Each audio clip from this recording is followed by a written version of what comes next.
Hello, Bachu, we have a question, and question states that a large open tank has two holes in the wall.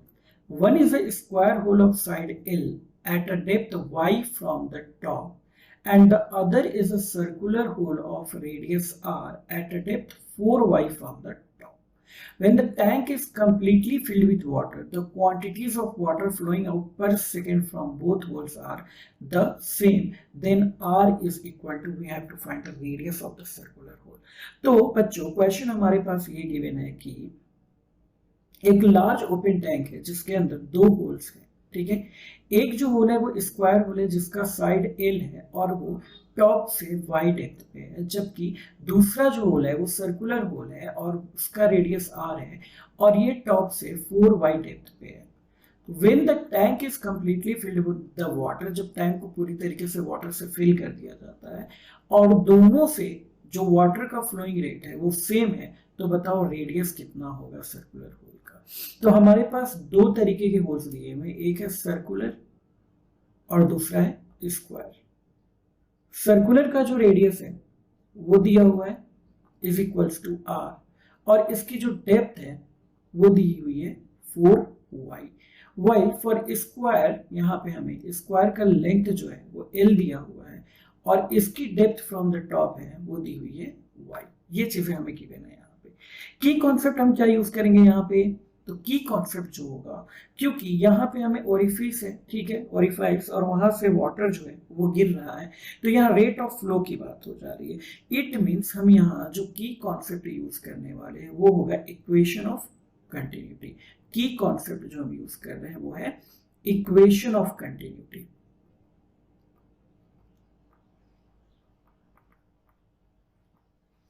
तो क्या कहा जाता है, it means A1 V1 is equal to A2 V2, जहां पे A is the area of cross section है and V is the velocity of water that is coming out from that orifice. Okay, so अगर हम सबसे पहले यहाँ पे बात करेंगे वेलोसिटी की, तो अगर हम वेलोसिटी निकालते हैं ऑफ वाटर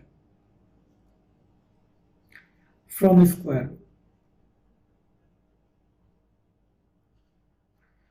और इसे हम मान लेते हैं V1, okay, so V1 is equal to हो जाएगा अंडर रूट 2gh। हमें पता है ना वेलोसिटी का फॉर्मूला होता है अंडर रूट 2gh।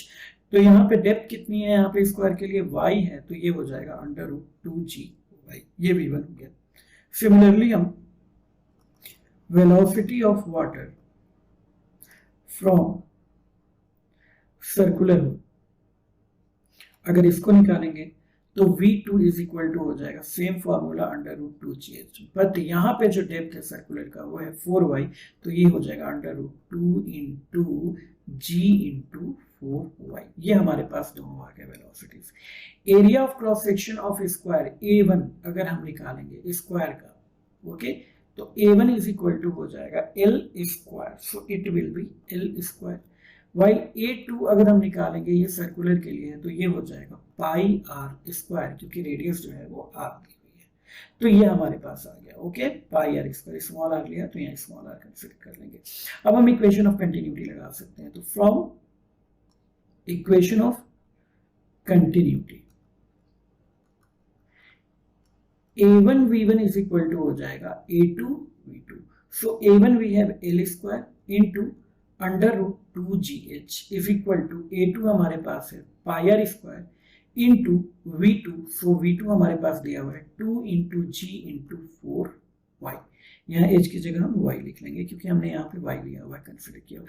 यहाँ देखिए under root 2gy is cancel out इस पूरे से, एंड यहाँ हो जाएगा L square is equal to pi are square, square root of 4 कितना हो जाएगा 2, तो यहाँ पे आ जाएगा L square is equal to 2 pi are square.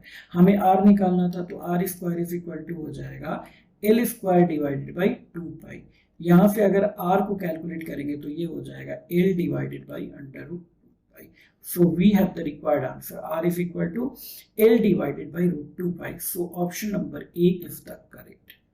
So I hope it is clearly understood to you. Thank you so much.